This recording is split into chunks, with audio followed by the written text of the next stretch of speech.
Hey, Didi, thank you so much. Coming well. You know I have a good amount of questions to go through. I'm just gonna fire away. Just go for it. Alright, so before we get into the fun stuff, can you share just a little bit about your background story and what your life was like before crypto and blockchain and how you got introduced to crypto and decentralized finance? I just had a really pretty normal life. I just gone to school and I started my own business, and it grew and it grew and grew. And during that period, I started mining bitcoins in 2013. It was an internship, and this guy tells me, "Have you ever heard about Bitcoin?" I'm like, "Nah, tell me more." And yeah, it was the beginning of 2013, and I'm like, "Tell me, what's it?" "Yeah, it's revolution. It's going to disrupt the monetary system. We are going to kill the banks, and we can also become like filthy millionaires of it." And I was like, "Wow, that sounds really good." At that time in my life, I was this materialistic guy, just wanted to become a millionaire as soon as possible and all that What kind of stuff. business were you interested at the time? Internship for like a No, no, technology company or? I had an IT company. So my IT Okay, company had a IT educational company. I had a hardware store. I had everything in computer stuff under one roof. And then right this on. internship guy comes into my company for an internship, and I tell him, "Okay, well, what do you want to do?" And he asks me, did you ever hear about Bitcoin?" "No." "Do you know we can mine Bitcoin?" So he tells me all the story, and I'm like, "Okay, that sounds really interesting." So that's when I started to mine Bitcoins. This guy built up all the mining rigs. We bought the video cards, all the graphical cards and all that stuff. And we just built the first mining rigs, and at the end, I found it so cool. So we had like around at the end, we had more than 60 mining rigs, and we started mining Bitcoin and Dogecoin and all that stuff. All right. Yeah, but then we got the crash, of course, in 2014. So I was like, "Ooh, there's my investment, and I need to sell some mining rigs to get even with my investment." But I still had some Bitcoins and Dogecoins. And then it took because of some things in life, my father died, and I started to travel, and it took up to 2016 that this guy calls me and he's like, "Didi, do you still have your Bitcoins and your Dogecoins?" "Yeah, I still have them somewhere." "Why?" "Yeah, they increased." Dogecoins? Yeah, of course. Righteous. I was an official Dogecoin. I am still an official Dogecoin millionaire. What a great coin. It's culture. It's on-chain culture. You gotta love it. It's exactly what you say. It's culture. It's baked into the crypto scene, and it still has a good volume. So it's I don't think it will go to the $1 again when it's the year of the dog in Japan or China. But it's just I just love to huddle them because you say you're a dog millionaire. Right? So your buddy calls you back a few years later. You've done some traveling. Yeah, I'm on the beach in Bali, and he calls me and he's like, "Do you still own your coins?" And they're moving up, and the community is growing. So I'm like, "No, man, I'm on the beach in Bali. I'm not going to check my coins. I'm drinking a Bacardi Coke. I'm seeing the sunset. My kids are playing on the beach. Don't bother me with that stupid thing that crashed my investment in 2014." And he keeps persisting. So in the evening, I watch. I see the value increasing, but I also see, all the community, like it's getting intense again, and it's growing, and you can see more chatting, and you can see like all the forums are becoming full with people. I'm Yeah. like, wow. When the community's growing, is this mostly in the Bitcoin talk forums or is this on And so Twitter, social media? Did it get to it that point was at this time or? at that point it was already like in the talk forum. So I think it was Reddit where it started a little bit, and Bitcoin, of course, and the Bitcoin R. And so I started just reading up into it because those were the polls I needed to read as well for the building up the mining at that time. The only thing you could search is how do I build a miner, and there was not that many information. So I started looking into this, and I saw it growing, and I saw even like people creating Bitcoin names on Twitter and all that stuff. So now I was like, okay, this is going to change. This revolution is really going to happen. That's the moment I walked up to my wife. I told her we are very happy with traveling. We only have 5 backpacks. The kids are happy. We are happy. Let's continue this lifestyle. Let's fly home, sell everything we have, and just go all in Bitcoin and see what happens. And that's what we did. We flew home, sold the house for Bitcoin, sold my company, sold my car, sold everything we had, our clothes, our toys for the kids, everything. I was wondering how you told your family about your plan to sell and move and what their reaction was. If you guys were already traveling a little bit, this must have Yeah. been easier news to take in rather than if you were still living in the Netherlands. But how did they take the decision to leave the Netherlands officially? Of course, because we were already traveling, and it's like you grow into this travel life, the digital nomad life, and you love it because it's freedom. That made it more easy for my wife to accept taking these crazy steps, because she's like, we need to lead by example. We need to show our kids that life is not about accumulating wealth, but life is just about living. Hmm. It's about life. And we were always the first 10 years of my kids' life, they were like spoiled. They always got everything they want, and then a new iPad, and a new iPhone, and it's like giving more, and just making them happy with materialistic stuff. And Right. so we figured out that that wasn't the good thing to do. So that made it all more easy to just fly home and say, let's sell everything and just continue this lifestyle. There was no argument or tension. It was, wow, this is an opportunity. This is something. She didn't even care about the opportunity. She understood that we need to change life. You have two options. You go home and you sell everything. You put all the money onto a bank account, and then you start traveling and have the same life. Or you put it in something you believe in. Some people put it in gold. Some people put it in stocks. And I believe in a revolution. I believe in disrupting the whole monetary system. I wanted to support this disruption. So that's the only option to me then, to go all in. As an entrepreneur and a business owner, I love it. I was always depending on banks. I know exactly how they made my life difficult in every step. Getting my own money from an ATM, next 250 euros. Taking the money of the Greece people in a crisis and just capping it to 106 euros a week. All those things, when I had a company, I wanted to invest of my own bank account. I need to ask for permission. It's like, and all those things made me decide, if you look at the true fundamentals of Bitcoin, that was the only option to me that really could disrupt this world and change it. And because at the same time we have been traveling to all the poor countries, I could also see the benefit for those people. Because, I have a nephew, and I always use the same example, a nephew in the Moluccan Islands. It's the son of a fisherman. He doesn't have a bank account. He don't even know what a bank account is. How can I send him money? How can I share a little bit of my riches with this guy? It's not possible. Western Union is too expensive. Everything is impossible. And now we have Bitcoin. So that those combinations made me decide, like, just do it. And we didn't care about money anymore. So if we would lose, no worries. We tried. We changed life, and we will find some new step in life. So it was like this build-up of experiences in life that made me decide, okay, this can be done there for us. It's such an awesome journey. And thank you for taking a minute or two to explain that. I'm sure it's a story told 1,000 times and probably thousands more to come as the industry and environment keeps growing and growing. I really appreciate that. It's a very interesting perspective you have to share, and not a lot of people can say they've done the same thing. It takes me to my next question. How does it feel to make history? The headlines, the Bitcoin family, how did that feel? What was that like? What is making history? I don't see it that big, but it in the beginning, we didn't think anything of it. We just want to travel. We just want to leave Holland and have no schools for the kids, because we thought they were turning my kids into small robots, and oil for the machine. Right. And so we were just, but then the first media found out, and they were like, what? You're selling a house for Bitcoin? That's not possible. That's illegal. You're a money launderer. What are you doing? And I'm like, yeah, here. And then the house was sold. So then the media found out, and Wall Street came, and they all started to fly into Holland. We were living on a campsite to make these documentaries and all that shit. And we were like, wow, what's happening? So we escaped from there to Thailand again. We were like, now we go to Thailand, to a small island, take it easy, and we just relax. And this is what we did. Yeah, and in this island, this Russian guy comes to me, and he's like, with his telephone, he's like, are you this guy? Are you this guy? And he shows me my picture. And my kids are on the table, they start laughing. What does he want? And he wanted to make a selfie.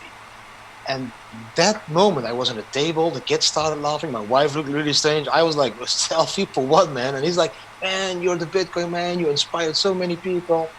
So I made this selfie, and then this media saw that I was in Copenhagen, and then this German documentary maker flew over to Copenhagen, they followed us for a week, and another documentary was made. And then I just sat together with my wife, and we said, what are we going to do? Are we just going to hide and play this game hide and seek, or let's just accept this role? They bomb us to the Bitcoin family. Let's accept it, and let's try with this role to educate other people about the true fundamentals, not just about the becoming rich part, but of the how it's changing this world, how it will have a huge social impact on this world, and maybe even we can make money with the brand and then share it with the poor people or invest in, in NGOs or whatever, build a future for those. So that is what we said to each other then, and then we just opened the channels, and then everybody started flooding in, and he wanted to meet interviews, and so for me, it's now it has become like you're a speaker, you're an advisor, you're a crypto hodler, I'm a trader, so I'm 24/7 living this Bitcoin life. We don't have bank accounts anymore, so we only can spend crypto. We teach the kids everything about a decentralized future. But more and more people are discovering the story, and you're all like, wow, it's not possible. You created history. If you Google your name, we can find like millions of results. But for me, it's still, how can you compare it? Let's compare it with this. I'm in Thailand now. If the world champion kickboxer walks by me at the beach, I won't recognize the guy because I'm not into kickboxing, you know? Right. I'm into football. So if Messi walks around the beach, I will recognize Messi directly, Instantly. And I think, and that's the same for me. If you're in a crypto environment, people will recognize you. If I'm on a normal beach, people are like, who's that long-haired dude there with the $3? It's not that you're famous, in my opinion. It's just a niche where you became, how do you call it, a name because of doing something crazy. Right. I think it's awesome. I'm really happy you embraced it because I think the culture that you're representing and the way that you're going about it is really expressive of the industry, and I think that's going to help onboard a lot of people in the future, as it already has in the past. The reason I think it's making history is because, A, this kind of experiment of decentralized finance has never been tried before. I think history is being made every single day.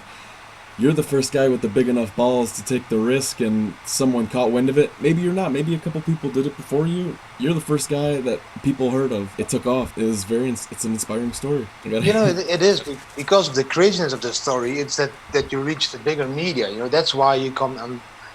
I think I was one of the first crypto stories on CNBC. That they really featured the story about what Bitcoin all in. Yeah. And that's when the first video came out. What is Bitcoin and Bitcoin mining? And now they have this. They have a crypto show. They have everything online in CNBC. Yeah, I'm just very, very happy. We just followed our guts. Just did what we felt to, and yeah, we still receive many mails from people.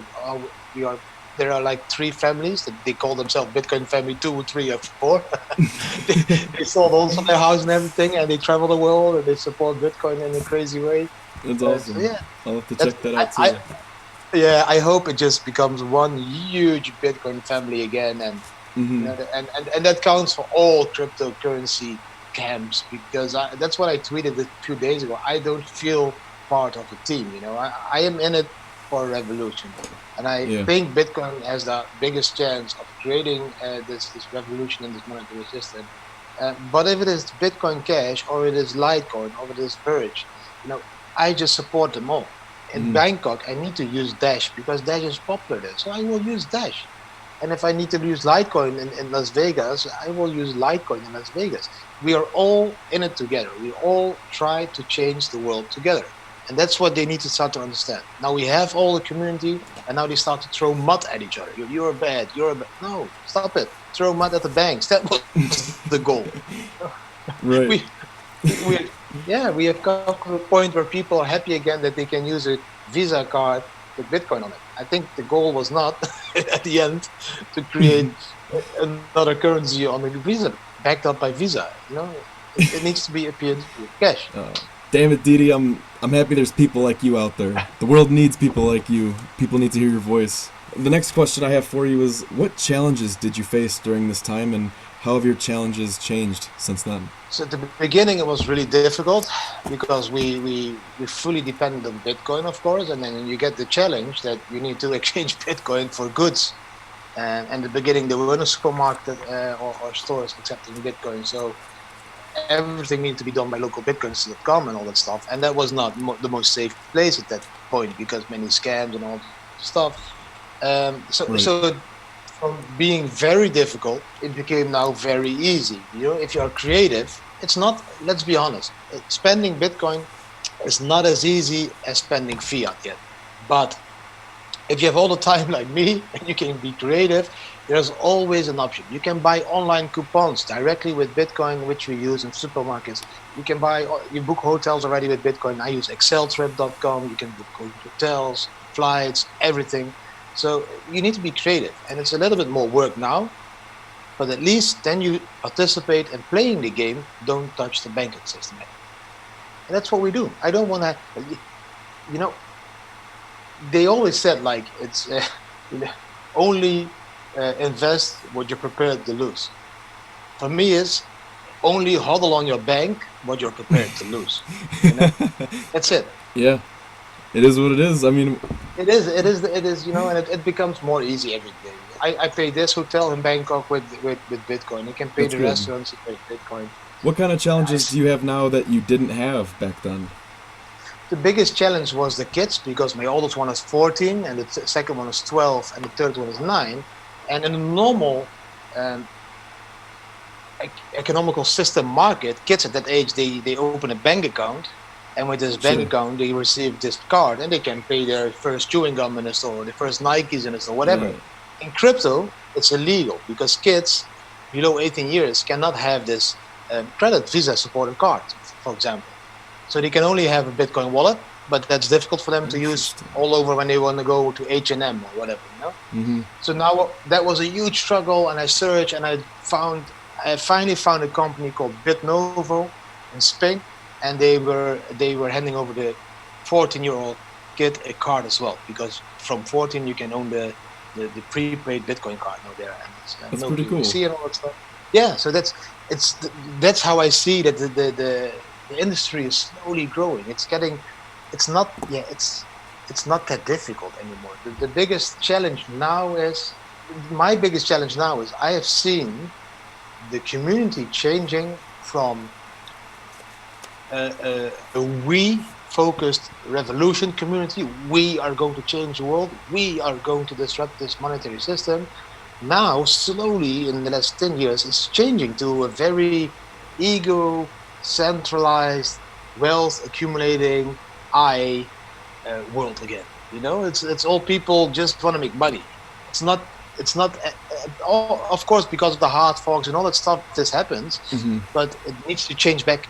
We need to understand again, it's we are going to change the world, not I want to become a millionaire in 10 seconds. Right. Like, there really is only one team, and we're all on it. Yeah. You shoot the guy next to you, he's your teammate, he's your neighbor. He's trying to optimize the spending of peer-to-peer cash. People must not complain, because they have never complained. If they flew from America to Holland, they need to spend euros. And if they flew from Holland to Turkey, they need to spend Turkish lira. And if they flew to Thailand, they need to spend Thai baht. So why are they now making such a big problem of a community that is building in around Bangkok or around Amsterdam, and they use Verge, and in Bangkok they use Dash, and then at Vegas they use Litecoin? Why would you complain? It's all the same. They are all building a peer-to-peer cash. Maybe they are not as disruptive as Bitcoin. Maybe they are not as decentralized as Bitcoin. Maybe they are not as unconfiscatable as Bitcoin. But it's up to the user to decide which one he wants to use. It's all better than fiat cash, you know. And that's what is wrong with our community. They all talk the talk, but they don't walk the walk. They all say, yeah, you must not own Bitcoin, you must have Bitcoin cash. And then the guys have like 10% of their income is in Bitcoin or in Bitcoin cash, and 90% is on the bank account. So I need to discuss with people that still have money on their bank accounts about which cryptocurrency I should use. Stop it. Stop talking to me. Fuck your banks. Stop with that banking system and invest everything in cryptocurrency. That's then you're a true believer and a true supporter, I think. I think most people would say you're one crazy son of a bitch for saying that. You strike me as a freak of passion. I'm sure you could talk about decentralized crypto all day. In a few sentences, what kind of potential do you think that decentralized cryptocurrencies have? The potential, I think, is 10 times bigger as the potential that we couldn't expect internet to have in the beginning. You know, the potential of the growth from a Nokia 34 to an iPhone on which I follow courses, watch Netflix, or do Zoom calls. This kind of potential times 10. because I went to this fair in Barcelona. It was IoT, it was AI, Yeah, and it was blockchain combined. Internet of Things, Internet of artificial Things, intelligence, and blockchain. intelligence, and I went to just check what That's are they awesome. doing. And if Yeah. you see what those three technologies combined can mean for us in the future, that's we can't even imagine. It's like that's your fridge is going to do groceries and it's going to pay through the blockchain to the supermarket, and there's a delivery vehicle or drone dropping your groceries. It's all connected and it's all registered. So I think the potential is like it's unbelievable high. And I'm not talking just about that, but I'm also talking about for people that are unbanked to get involved into this system. My nephew that can now top his mobile up with Bitcoin because because he has a simple Vivo, like the cheap Asian telephones. They are being connected. Right. My kids can share their allowance with my nephew, for example, or their nephew. They can send like a $2 all over the world. It doesn't cost anything. This is yeah, people don't see the brilliance of yeah, how this evolution of technology is brought us these tools of blockchain. We don't see it. That's a beautiful way to put it. My next one's kind of similar. It's about the potential of these peer-to-peer networks. What kind of benefits does that give the individual? What's the benefit that you don't give away your control? Everybody knows that we are.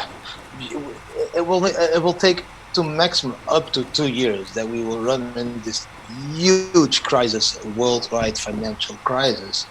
And everybody has seen what happened at the last crisis and what happened with all the people in the bank accounts and the valuation of the Venezuelan bolivar and Zimbabwe and all. It's fiat is not that stable anymore because we don't have any connection to gold. People need to realize there is nothing backing up their paper money anymore. And people also need to realize it's only 8%. If it is already 8% of the world has physical cash, 92% is already digital. It's just very important that people start to understand that peer-to-peer cash is the replacement of the physical cash they use now. Nobody can take your cash. You can give me a $5 bill and nobody can stop this transaction.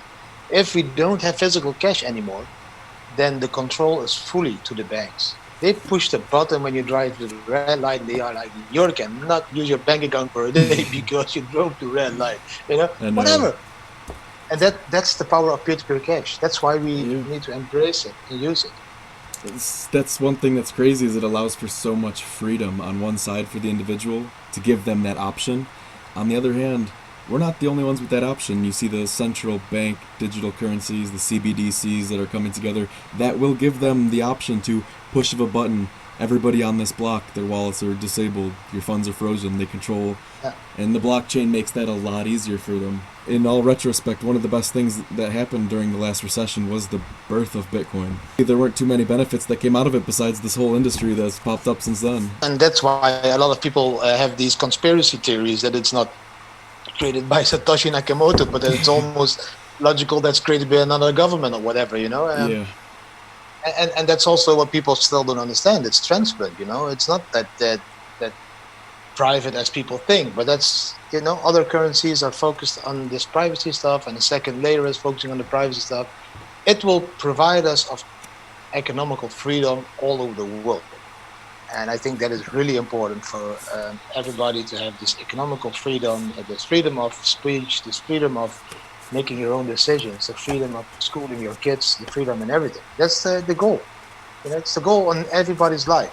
The goal is to become happy, and most people become happy when they have a kind of freedom in everything they do. Mm-hmm. And you don't need millions to understand this freedom. This is what my first book is about. Our book is now in Dutch, German, and now in 2 weeks in English. That's where we exactly describe the mindset of not having to be a millionaire, but still having this freedom feeling and happiness at the end.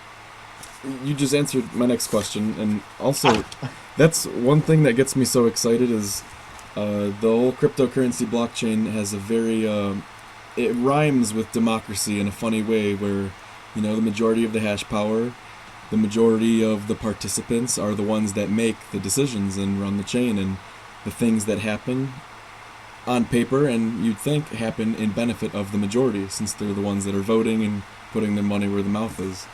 That's a very democratic process, and there's a lot of people who don't have democratic options or rights to vote, or etc. You can go on and on as far as being limited by your government goes. And for blockchain and crypto, all you need is internet access, and you can experience some type of democratic setting where things are happening for the benefit of the majority of the participants. That's And awesome.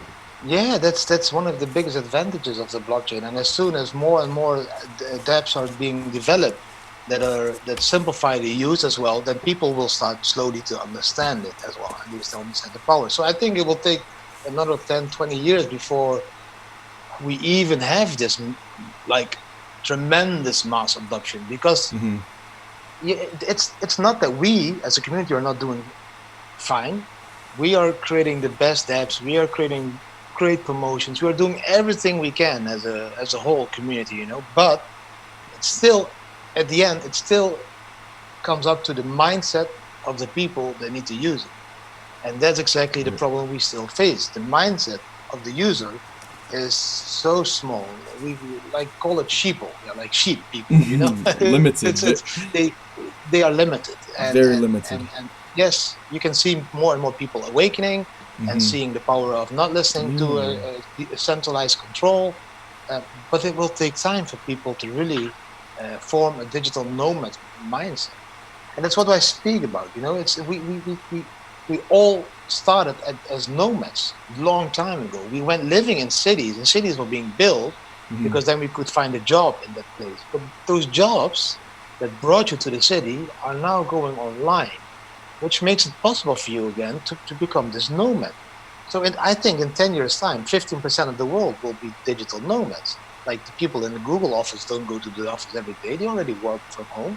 Right. So we are seeing this huge shift, and you don't need to own stuff anymore. You have a lending, or you have this sharing economy.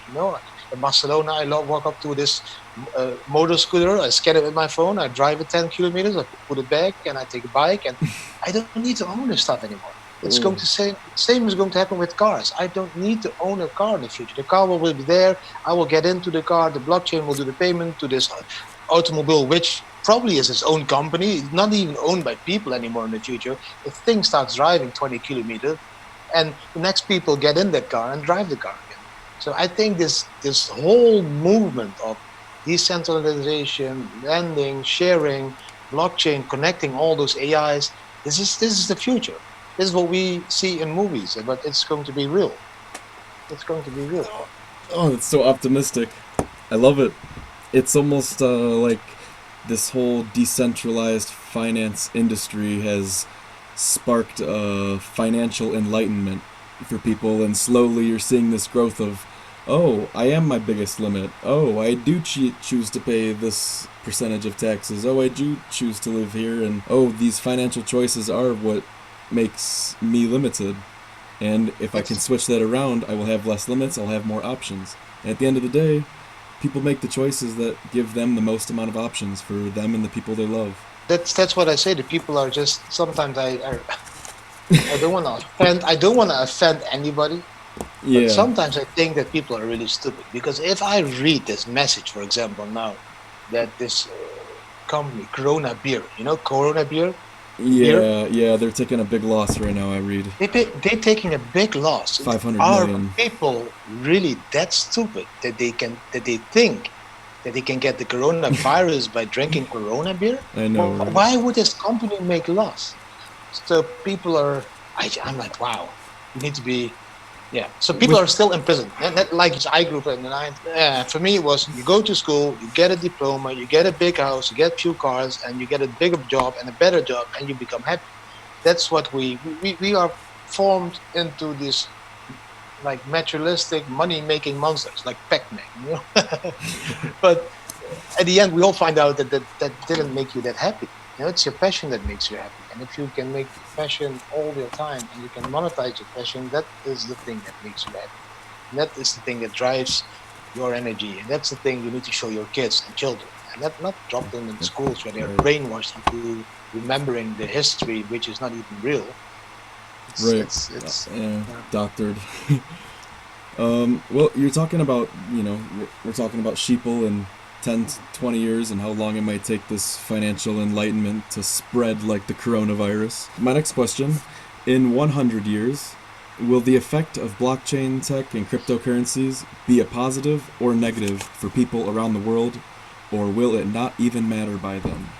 Yeah, that's a very good question. You know, if the people stay depending, if the people's happiness stays depending on materialistic and money, then it could become a very, very bad solution because, as I said, it's fully transparent. And if people are always running after the money and they all depend on this money, and make more and more and more, then they are caught in a system. And then they are caught in a system that even is more, you know, transparent and than the current fiat system with cash money. Yeah. So if people are up to change their mindset into a mindset of we don't need all the shit, we just want to live and enjoy life, and it's not the main goal to become a filthy millionaire. And if they can let go of that thought, then blockchain will never have control. So whatever technology there is, it's all up to the people. If the people just decide, and they could just shift from materialistic to a little bit more minimalistic, and sharing is caring, and all that stuff, then there is no government, and there is no blockchain, there is nothing central organization that can control you. It's your mind. They can't control my mind. You only can control my greed. And if they create greed during your education, they know that's your clickbait. They capture you at a young age, and that's their clickbait. And you then become part of the system. You can't escape anymore because you think it's normal, and you're afraid, and you have fear of taking a step or jumping in deep, or Right. and so it's all up to the humans. It's all up to us. You touched on this briefly, but just elaborate a little bit more. How has the industry and the landscape changed since you've entered, and how do you anticipate it will change in the future? Yeah, it changed from the we mentality, like revolution, into the self-accumulating wealth mentality. But it also changed from a very small community to a community that's really building a new decentralized future. And there are companies decentralizing the real estate market, decentralizing sports, decentralizing all facets of industry. So that's a really cool thing. I think we will have so many changes that we can't believe it. It's just, how can you say it? We couldn't believe 10 years ago that this iPhone would exist. That was Right. just not, that was not real. That was unbelievable. We are not going to watch TV on a phone. Nah, that's like, and this is the same thing with crypto and blockchain. I think the changes are going to be that huge that we are not even able to see how big the changes are because we can't even think of it. We can't. It's too big. Could you talk to me a little bit about what an average day of work is like? You might be sitting on the beach, but what is average? Average. That's the second thing people need to learn. lose all the planning, lose all the structure, because how can I'm reading this really cool book. How can I explain it? Okay, so people think they can control everything in life. They can control every day, every moment, and they can plan everything. And they will go to sports tomorrow morning, and afternoon they will do lunch there, and evening they will do this. And so that there was a moment somewhere that people started to believe that they could control their environment, which is not true. If you just dig a little bit deeper into it, it took 13.8 billion years for the stars and everything and the Big Bang to create everything you see now in front of you. The trees, whatever there is, it's created. And I'm now here in Thailand, and I can see these beautiful trees and the sea, and I see you on the screen. But the world, on the other side of the world also goes on. I cannot control it. It just pops up. If there is a bird now in my image, it's there. I can't control it. So why do I think I can plan my whole life if I don't know what's happening in the next 5 minutes or 10 minutes or tomorrow? I think it's this thing that people need to learn. So for us, my working day, I don't know. I get up, I take some coffee. If there is a podcast, I do a podcast. Sometimes I feel to go to the beach. I go to the beach. Then you meet somebody, starts to talk to you, and you end up in a lunch cafe, and you end up in a blockchain event, and it's no rhythm. And when it's raining, okay, then I start inside and I start to write blogs and I create videos. If it's raining, I edit the videos, and you just go with the flow. So I hate planning. It's the same for my speaking engagements. If people invite me to speak, they're always like, yeah, are you able to speak? Yes, I am able to speak at your conference if you are able to accept that you fly me from where I am at the world. Because I don't know where I will be in 6 months, in 2 months, in 1 month. So you need to be able to pay the flight and the hotel, of course, and all the stuff. But you need to accept that it can't be a flight of 50 euros, but can also be a flight of 400 euros. Right. Because I really don't know where life takes me. I just go and follow what happens. The flexibility is so important. That's the freedom. That's the freedom part. The digital nomad lifestyle. Because else you escape a system of working, schooling, whatever, into this freedom lifestyle digital nomad system to get a new system again. Wake up at the same time, do sports at the same time, breakfast at the same time, write your blog at the same time, Instagram. That's not a life. That's again a prison. Yeah, too much routine. I can understand that. You need guidelines. You don't need plans. If you don't do it, you kill your talent. It's the same with soccer. You call it soccer, I call it football. And in Europe, soccer is the biggest sport, you know? It used to be a sport of people showing off their talent. And it used to be a sport where the coach didn't kill the talent, but used the player's talent. And now it became the sport where the coach says, we are going to play 4-3-3. You must not use your talent, but you must play in the system, because this system, we will defeat that system. That's killing people's talent. That's not how Diego Armando Maradona became the best, or Pele, or Messi. They have a talent of dribbling and scoring, and you must use the talent. They cannot play in the system. And I think it's the same with sports as work, with everything. It's life. Don't think it also only inside a box. Step out of it. There are millions of possibilities. Don't believe the system is the only one. That's the worst one. Whatever happens, if you step out of this system, it's better, in my opinion. It reminds me of the sports reference. I'm a rugby guy myself, and the rugby has non-stop play, you know, like soccer. So you have a lot of flexibility with what you're doing, but you have some kind of loose plays, somewhat like football. It's really a lot different than American football. It's a good mix, though. It allows for you to practice that physiologically, which is an important experiment. You have to do it mentally and physically. Keep yourself fluid, right? Like water. That's how it is. You know, I have watched. I have watched some of those games, and I'm like, okay, I understand the tactics, and I understand that they change their position to do another tactic. But I get the biggest kick when the one makes a 40-yard run and makes a touchdown. Man, he uses his talent. He turns, he swips, he turns, he jumps. That's what I like to see. Yeah, the sport allows for so much of that. It's so fun to watch that growth. All right, back to the questions. In what ways would you like to impact the industry in the next 15 years? I hope that I can bring... let's see. Let's be honest. If you look at Twitter, and if you look at crypto Twitter, if you look at all those things, we are not the biggest influencers. Why? Because I don't talk about price. I'm not the guy that's telling you, oh, Bitcoin go to 100K and then the 50K to 100K. But those people have the most influencers. So for me, that's a good target. They are doing a great job, and I love that they are doing it. But I want to bring it to mainstream. That's why we as a family participated in all the documentaries. It was CNBC documentaries, Channel News Asia, Wall Street, because those are the documentaries that normal people that watch Netflix or whatever will watch. That's how we get new people into the industry.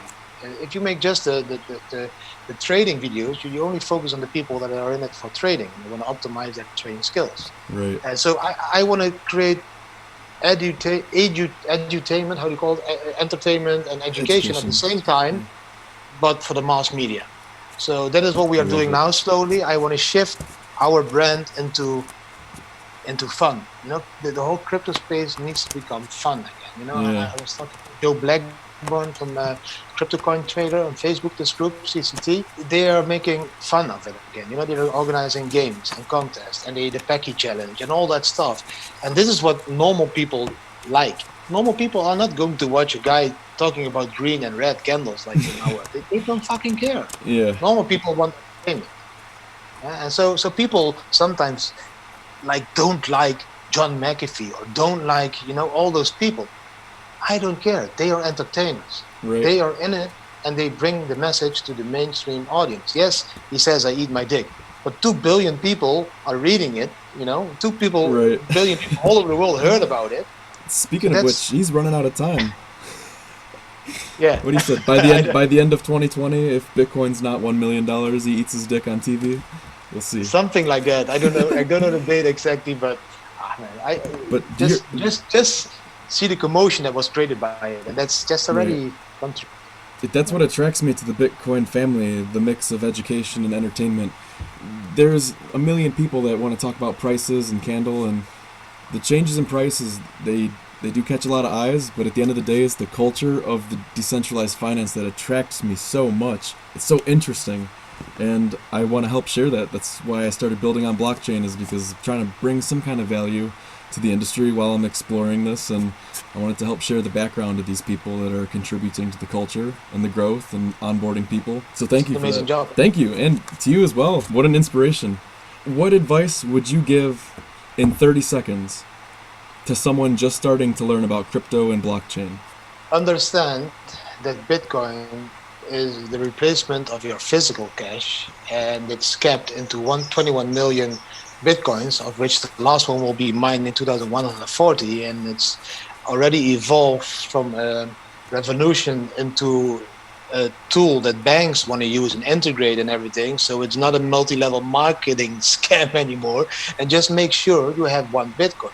Go to your house, go to your attic, go to your basement, sell all the shit you don't use already for 5 years, sell your second bike, sell your third car, and invest it in one Bitcoin.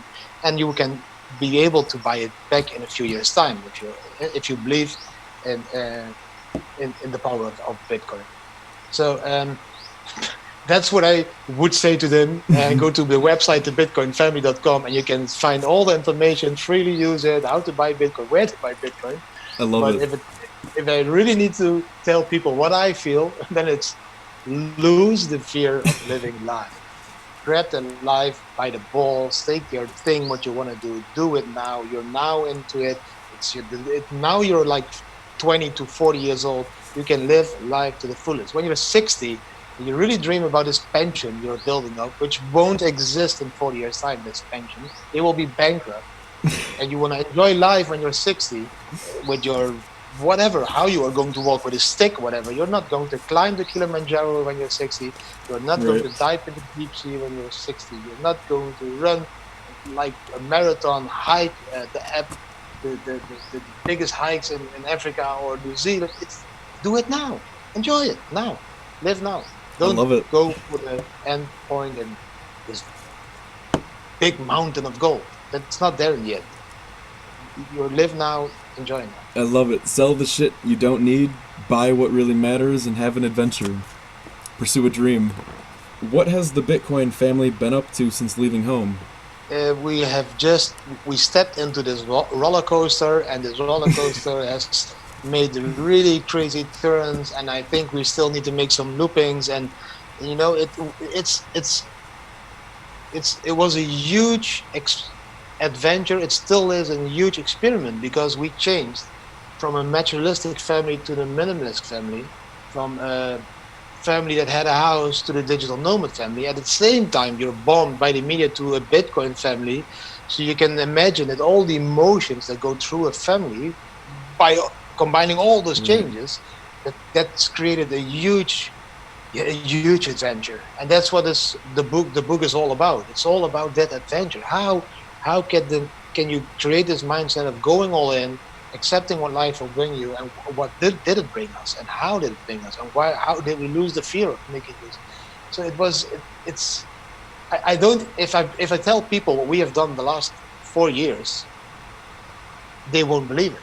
They won't see it. They Right. won't. They will be like, nah, till I show the pictures. I mean, yeah, yeah. We were invited to Las Vegas to speak. We flew a helicopter. I spoke with the Swiss president. Like, it all happened. I was in a documentary on CNBC. I was on Wall Street, and people are like, wow, what did you do? How's it possible? People can't.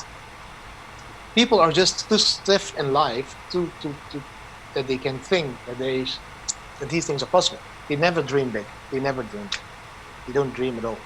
The change is coming and it's faster than ever, and you got to buy the ticket and take the ride, as Hunter Thompson would say. But it is. Just hop on board and just do.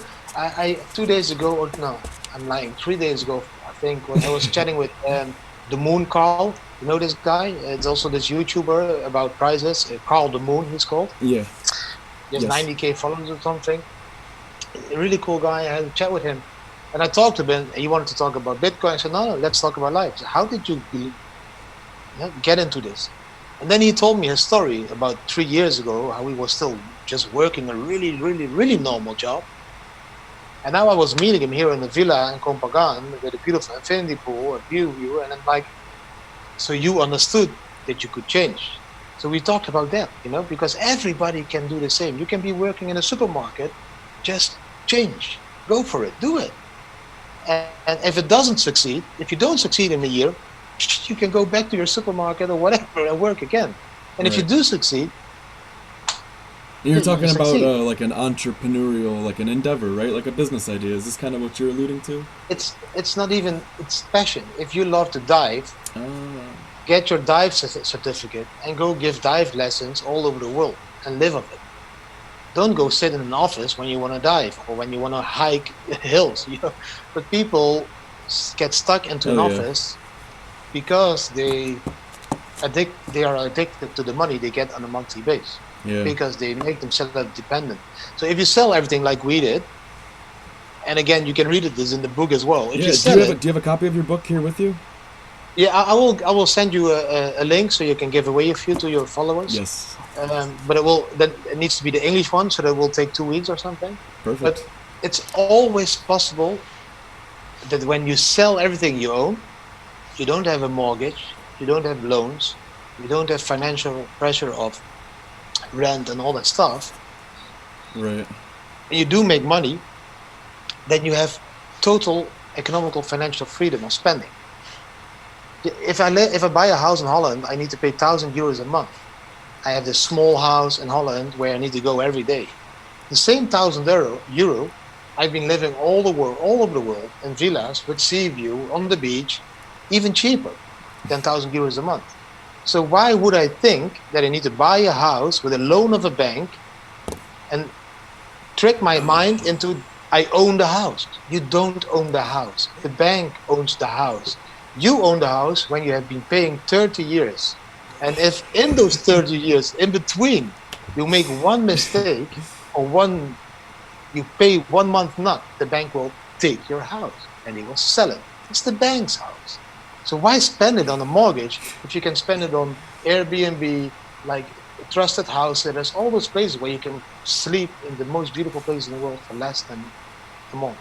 I just don't understand. Didi, you're giving some dangerous advice to a 23-year-old that's trying to figure out what he wants to do with his life. I No, just that's got the my perfect. passport, so This is the perfect age. I'm You excited. can fail. You can fail in whatever you try the next couple of years, but you can always go back and find a job. Or we Right. have made it. We put pressure on our head. You probably as well. When I was your age, I was like, now I'm going to find a job. I'm going to live on my own, and I will never want to live with my parents anymore. And so you create this pressure of, okay, I need to succeed because else I need to go back and be dependent on my parents. Other cultures, like Indonesia, kids live with their parents till their parents die, and then they take the house, and then their kids again live with their parents and take care of the parents when they die, and then they get the house. So we just have a mindset that No is shit. created in our system, but other cultures have totally different mindset. So how awful would it be? You're 23, you try it, you save $5,000, you travel to Thailand, you spend there a few months, you do the same thing you're doing now, but then in the background of a beautiful Yeah, beach maybe I with can get palm some trees. sponsors and You get some sponsors, whatever, and If you don't succeed, would it be that awful after 4 months to go back to your parents and live there for a month and have their beautiful dinners every night and chat what you? That's not even that's luxury. And then you stay there, you find a job, and after 3 months you have your job, and you go to the banks and you just misabuse the system again, and you get your mortgage again, and you're ready. That's all. Right? The system will always take me back. The old system. Maybe not, maybe yes, but Yeah, till there is they're always an disgusted. opportunity to misabuse. Speaking of leaving the system, I know you've talked about it a little bit in the past. How are the kids getting a formal education? What's that like, and how's it going? So we just homeschool them, and they also participate in an online school. It's called Galileo. It's an online school for digital nomads. They can check in every day to talk to a teacher if we don't have enough knowledge to. So for example, I don't have enough knowledge to tell my kids everything about the stars or the star symbols or whatever. So Right. they join this online school where every day they can ask teachers questions, and the teachers help them with, okay, you can Google it here, or you can use this app for Duolingo for language, or Khan Academy for mathematics, and That's really neat. like you have 25 years to be educated, and thousands of people in the Netherlands will have the same education, and they end up all fighting for the same job. My kids will have a different education, and they will have real life experience, and they will speak languages, and they will have a network. They will get that job. They're going to be very thankful of that one day. And if they've learned everything right, they're going to pass that on to their kids. They're going to pass that on to their friends, and they'll pass that on to their kids. And That's how you change the world. That's how, yeah, one step at a time. Heck, you're talking about sending me some of your books. Would you mind telling me your daughter's English reading level? And I'll send them a couple of my favorite books. I actually used to teach English as a foreign language. I'm TEFL certified. So if I go to Thailand and things don't work out, maybe I could teach a little English. I got the... Oh man, you should hook up to this online English school. Do you know the one, the Chinese one? I was working with a school in Beijing and a little bit in Wuhan. It was like decentralized school, a lot of kids online. Yeah. So I did a lot of one-on-one tutoring. I think I have a little bit over 1,000 hours specialization in teaching kids. It's one of my certifications up there. I got 3 of them. I love it. English is a beautiful thing. Yeah, I'm not the best native. I'm not a native English speaker, so my English is like not that good. But right now, I think the statistics on the internet say that 56% of what's on the internet is in English. So it's a little bit over half. It's the majority. Next to that, I believe it's Russian. But then again, not everybody in the world has access to internet. That's something that's still happening too. It's so incredible. What a time to be alive. My goodness. Yeah, it's better. It's better than to live in the Second World War. So I prefer this one. I prefer technical evolution. Me too. But yeah, God bless the information age. But enjoy every day, because before you know it, we will be in a huge crisis probably, and then at that point, all the people that are really depending on money and materialism, they will be hit the hardest, because they will. They will get a burnout. It's inevitable. I just imagine, like Elon Musk, he's putting satellites into space for his global Wi-Fi plan. You think in 20 years, if there's global Wi-Fi, you're talking about 99% of the Earth has Wi-Fi anywhere you go, blockchain transactions happening, if there's not enough satellites for blockchain specifically. They're doing it over radio waves now. You got to think, if this stuff was instantaneous and you could do it anywhere you went, location wouldn't matter, and government would have to respond to that. It's a powerful alternative. I think radio has one big advantage, Yes, it does. I always read about everything. So I have also been reading about solar flares, Yeah. solar flares that hit the earth and that destroy electricity. And I think the sun cycle is near the one that will create the biggest solar flares. And I think that in a few years' time, maybe even half of the world will be struck by such a big flare that electricity will be gone. At that point, all the satellites, all the internet will have no function. The only one that will be there is radio at that point. The Bitcoin will be the least of our worries at that time. Yeah.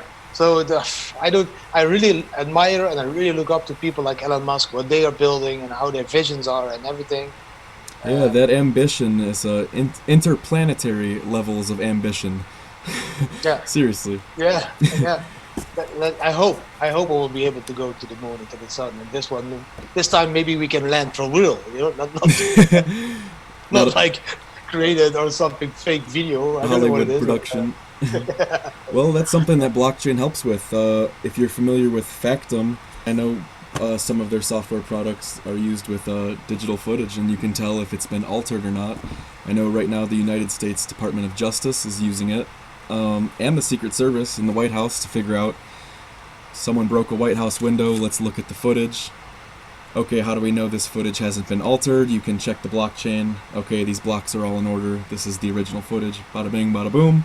It's really yeah, interesting. So maybe one yeah. day down the road, NASA will be publishing their videos on a blockchain. Who's to say?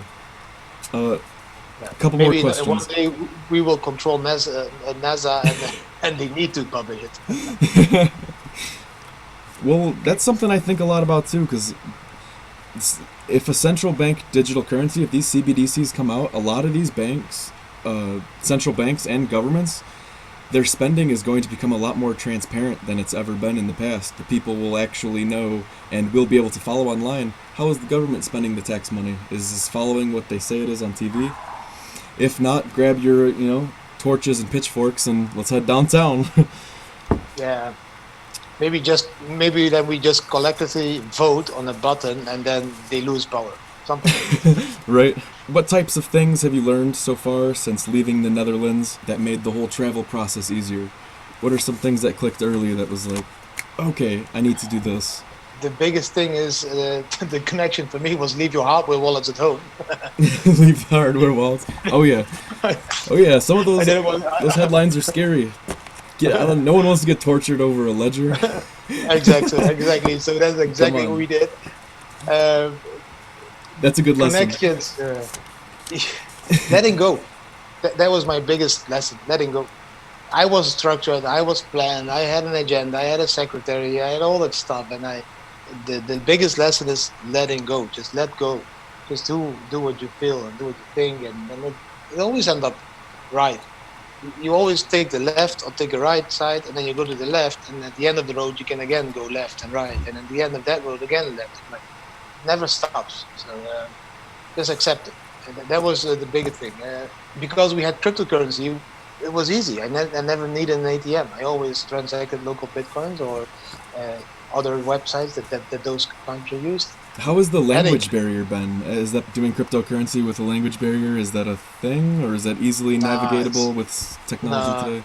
Pretty easy. It's you use your app, man. You use the Google Translate app, and you just Yeah, that's speak, good. and the other one listens in Thai, and he speaks Thai, and I listen in English, and it's all. It's How many languages it's. can you speak? I speak German, Dutch, English, a little bit Spanish, Indonesian a little bit. Oh, that's beautiful, man. You're a man of many talents, Didi. Goddamn. You need to do something on the beach. Right? Uh, can you share a super memorable moment that you've had since you've left the Netherlands? I'm sure the list goes on and on. Just something you think about, I don't know. If it comes to life, I think one very beautiful part is that I went diving with my oldest daughter. We got our diving license. It was in Bali, and it was beautiful diving with huge mantas. So that is something which I really liked because my oldest daughter, I really did something together with my oldest daughter. If it comes to crypto life, uh, two towns. We have Rovereto in Italy. It's a small town where more than 40 shops accept Bitcoin directly. So I could buy my groceries, I could buy my the toys, T-shirts, driving license, scooter, car, pay taxes, like All from your almost phone. everything I need in life, all from my phone. And the same in Bitcoin City in Ljubljana, in Slovenia.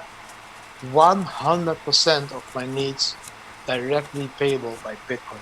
From groceries to the cinema to sports to just everything directly with Bitcoin. So I have seen the proof that it's possible in towns. So if those towns, those traditional small Italian towns are able to do it, like the whole world can do it. Yeah. That's So awesome. that was for me an eye opener. Like if it's already possible, it's already possible. With the digital nomad lifestyle and how frequently you're using cryptocurrencies, and uh, you have to use a stable coin. You've gotta have something. Do you have a stable coin of choice, or are there two that you like, or what's going on No, with that? I change. I just change. I'm just like other humans. I used a lot tether in the beginning, and then you get all the media. Oh, it's a scam, and they print more tether, and then you change from tether to packs or to DAI or whatever. Yeah, I always change them up. USDT depends on which exchange I have my currencies. Um, I need to admit, last time I made a big mistake. I was on Kraken and I was sleepy, and Bitcoin went up to 14K and went down to 12. I need to exchange like one Bitcoin to US dollar Tether or whatever. But I was on Kraken, so I changed to US dollar, man, in the middle of the night. So I woke up in the morning, I checked my Kraken. Shit, I'm holding dollars. I need to buy Bitcoins again because I did this stupid thing in my head. I don't want to own that. So I use many stable currencies. There is one I've been looking into the last time. It's called Anchor Coin. Yeah, because I haven't been reading all of the technical part, but they are not backed up by a fiat currency. They are backed up by crypto. So interesting. that's an interesting one. I'm looking into that now. So yeah, I just keep updating my knowledge and just use That's what's cool. able to use. There's Just support one community. stablecoin project I just found out about too. It seems a little early on. They've got some time, a couple years together, a few years together for sure since the project started. It's called Reserve Your Rights. I don't think it's done yet, but it's similar, I think, where they're backing it up with crypto. They're backing it up with other stablecoins. If their token Yeah. ever gets over a dollar, they hold, DAI or PAX or USDC, Tether. They'll hold the conglomerate and it'll sell it off to keep their token at a dollar. I was trying to figure out what's going on with that. Actually, I was just doing some research on them this week. Seems interesting, but the stablecoins, I'm torn on them. It's definitely one of the most utilized part of blockchain work. A lot of what goes on in blockchain would be impossible without a stablecoin. On the other hand, though, half of these stablecoins are tethered to fiat currencies. Essentially, like Exactly. we could see, a little bit of spillover from what's going on with the fiat madness, but that's the beauty of the free market. We will see how it evolves. Yeah, I am so excited for it. What a time to be alive. I can't get over it. Does the Bitcoin family ever have thoughts of moving back home? Does that seem like ancient history? No, for me, it's ancient history. For my wife, it's ancient history. For my kids, sometimes they are like, okay, I want to go back to family or visit my friends. They build up the relationships. And, at that time, we lived in Holland. So we always go back for a month or for 2 months and just connect with the people over there again. But we also see that every time we go back, we can see the distance becomes bigger and bigger between the people we used to hang out with. You hang out with the people you feel comfortable with and have share the same values. Hmm. Because we change that much, every time the change you see at home is becoming bigger. People Right. still talk about their neighbor who had a red pot of coffee and the dog is Fifi and the dog ate the sugar out of the coffee. And yeah, Always. that's I do. Every time I come back, they're still talking about the same dog that ate the same sugar at the pot of the coffee of Fifi, whatever. I'm not into that anymore.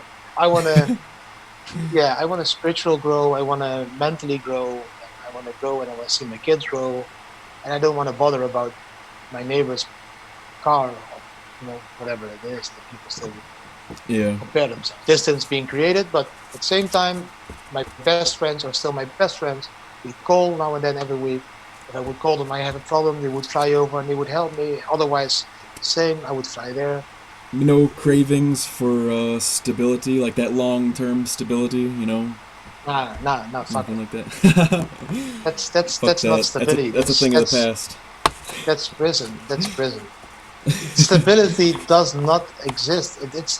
It's a fairy tale. It's not true. It's something you believe in, but in the end, it always changes. You can lose your job. You can lose your house. You can lose because you can become dependent on that. kills your dreams. It kills all your dreams. We got to start flying through these. I don't want to take up your whole day, but Yeah. I love your perspective. I love where you're coming from, and I'm gonna fly through them. What's next for the I will Bitcoin give family? quick answers. Next to the Bitcoin family is difficult. We were supposed to go back to Bulgaria to pick up our van and to drive around the world because we are doing the sharing and scaring tool where we visit NGOs, educate them how to accept crypto as a donation, and then do impact investments Like and everything. non-profit But businesses and non-profit businesses, poor people that really need to be educated on what this is doing for them as well. But because of this whole environment and coronavirus shit in Europe, yeah. countries are like closing borders. We decided to stay a little bit longer here on Thailand. And I'm building a really cool project here with some blockchain people. And people will love it. It's going to be a decentralized place of working and living on a tropical island. But I can't tell all about everything about it already. It's going to be called House of Tao. So it's House it's of going Tao? to- Tao? DAO, yeah, decentralized Autonomous organization. autonomous organizations. Didi, Didi's making some power moves. I love it. God, I'm Yeah, excited. because it's going to be co-living, co-working. So we're going to provide a place where community can hold events, can work, can live a beautiful life on a tropical island a few months in the year. And I want to create those places all over the world, just not in Copenhagen, but also in Europe, and also in the States, and also in Australia, and also in Africa. So that digital nomads can, exchange those places, but always will be surrounded by people with the same mindset that want to build and want to change the world. And because that's the only disadvantage of digital nomad life. Sometimes you're lonesome, you're lonely. You are on the beach, but you're alone. You're working, you're doing your blog, your vlog, whatever. And then you search connection. And I want to create this place together with some really bright people where people feel at home and people can mingle and put their skills into changing the future. That's a beautiful thing. Thanks for sharing that sneak peek. I am excited. I'm looking forward to getting more details, and I might as well come check it out when you got one up and running. I'd love to. It would be an honor. You should. And I think it won't take long. on another note, Thailand might not be the worst place to be stuck while this virus goes on. You could be in some godforsaken rat hole in some dirty in-between place. You could be in Holland. I'm sure some people would love to be in Holland. Which places have you visited with the highest cryptocurrency adoption? I know you mentioned that. Definitely Rovereto in Italy, definitely, In Italy, yeah. and Bitcoin City, Ljubljana, Slovenia, and Copenhagen, Thailand as well. Everything off the phone or your digital credit card on your phone. Of course, I have this WireX card as well, that I use if I can't do groceries. But I use the Bitsa card a little bit more because that's really Bitcoin minded. The difference is that in Bitcoin City, you don't need anything else than your phone and your Bitcoin wallet, because you can really pay like literally everything in a split second. I'm sorry, excuse my ignorance. What's Bitcoin City? I'm gonna have to. Google it, BTC City. Yeah, I'm gonna have to pull my head out of my ass and figure out what this is. I'm ashamed I don't already know. BTC City. Where is it? In Slovenia. And it's the capital city. It's called Ljubljana. Yeah, there's no way I can spell that. I'll have to figure it out on Google. But you will Google it, and then What was- 400 stores accept direct payments of Bitcoin, and that's like 100% of your needs of living. You can pay the rent, you can pay taxis, you can pay groceries, you can pay clothes, iPhones, everything.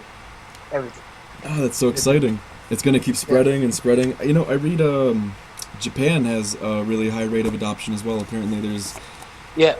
I haven't been there. there yet, but I need to go. Yeah, I would love to myself. Some quick tips and tricks to moving locations and changing currencies so often.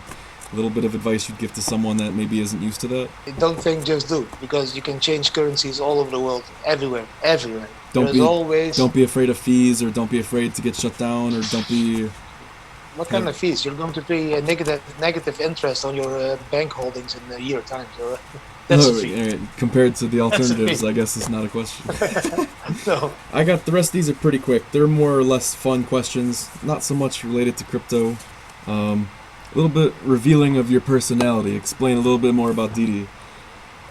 But real quick, I'm curious, who do you think Satoshi Nakamoto might be? You don't know Satoshi Nakamoto is? I am. You are? I am. I am the next one. I'm the next stupid character that's going to claim to be Satoshi Nakamoto. I know, right? No, I really think it was a group of people that worked together, and at the end, I think the one that maybe had the biggest influence. I don't think he's around this.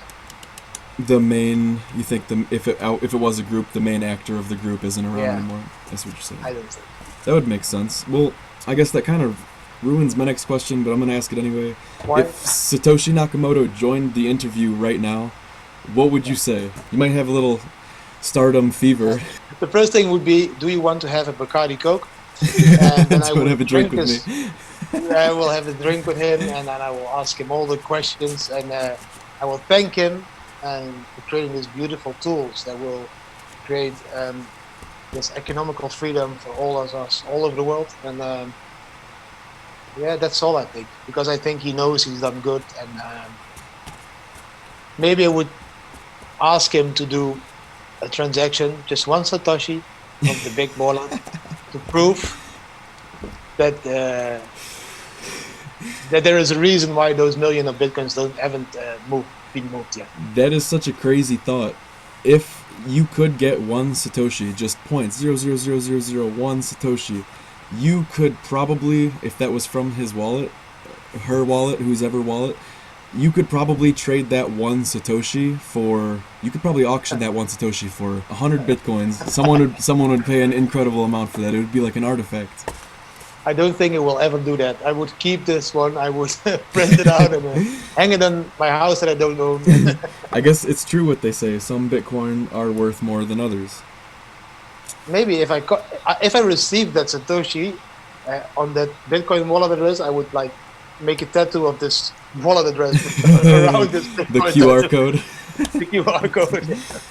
You'd be a living museum. That's funny. What kind of people do you draw inspiration from, living or dead? People that just were brave enough to face all the negativity to change the world. So if it's a singer, then it's revolutionary songs that Bob Marley sings, or Rage Against the Machine that makes a really beautiful song about killing in the name of, or if it comes to sports, people that really connect other people by sports. That's beautiful. I'm going to have to demand a few names, though. You got to drop some names for me. Okay.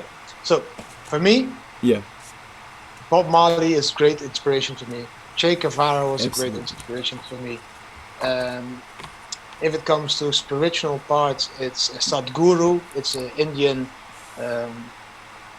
mental leader that teaches you how to enjoy the moment. What's the name? Is a Sadhguru. Okay. You can Google him. He was an inspiration for me. And when it comes to sports, Diego Armando Maradona was an inspiration of me, because he was just crazy as fuck and was the best player in the world. You're speaking football, right? Yeah, okay. Football it was. Oh man, I have so many people inspire me, but if it comes to life, it's my parents. They showed me before they died. They showed me that life is not about just running the hamster wheel. So I'm very thankful that they inspired me to just always follow my dreams. I think that's it. That's the people I really have. I can't come to other names now. Well, I don't know anything about your parents besides what you just told me, but based on that, I think they'd be very proud of you. Yeah, I think they are. My mother always told me, just don't fear life, which is a huge lesson, which I'm sharing now with other people. And my father always told me, so if you want to reach your goal, you need to train and a little bit harder, and train again and again and again. That's awesome. Until you reach it. Were both your parents born and raised in the Netherlands, or is it? My father was Indonesian. My mother was Dutch, so from the Netherlands. Yeah. So my Beautiful. mother died when she was 48 years old. That drove me to become a workaholic, to suppress my feelings, and that's how I built up my first few companies, which I sold. And my father died when he was 60 years old. So both of them died young, and both of them, for me, are an example that there is no reason for me to plan things after I'm 60. I want to live now. So It's it's a beautiful. beautiful lesson. It is. I mean, who wants to be 60 and just raising kids? You'd be too old to throw a ball with them, too old to run in the ocean, too old to go Exactly. deep sea diving in Bali. That's what you do now with your kids.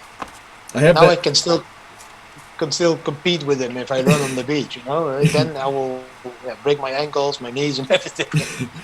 That's a But beautiful thing.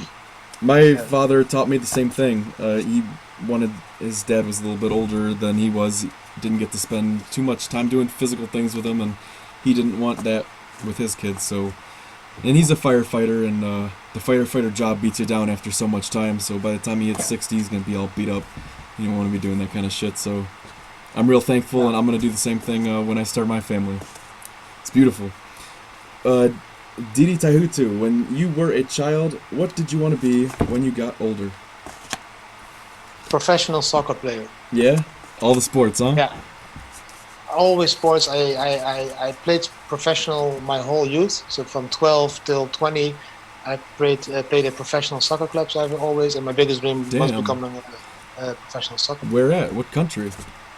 in Holland. Yeah. Oh, that's fascinating. That's so Uh, cool. Do you still play now? Pick up games, beach, here and there? I play every Saturday here on the small court, all with old people. No, no, also with young people. When we play like eight against eight, yeah, I love it. I still love soccer. That's Yeah, awesome. that was my biggest dream. Yeah, that's sweet. That's good you got to live it. Do you see yourself as a hunter or a gatherer? Which way do you think you fall? I'm both. Digital nomad. I guess you have to be, huh?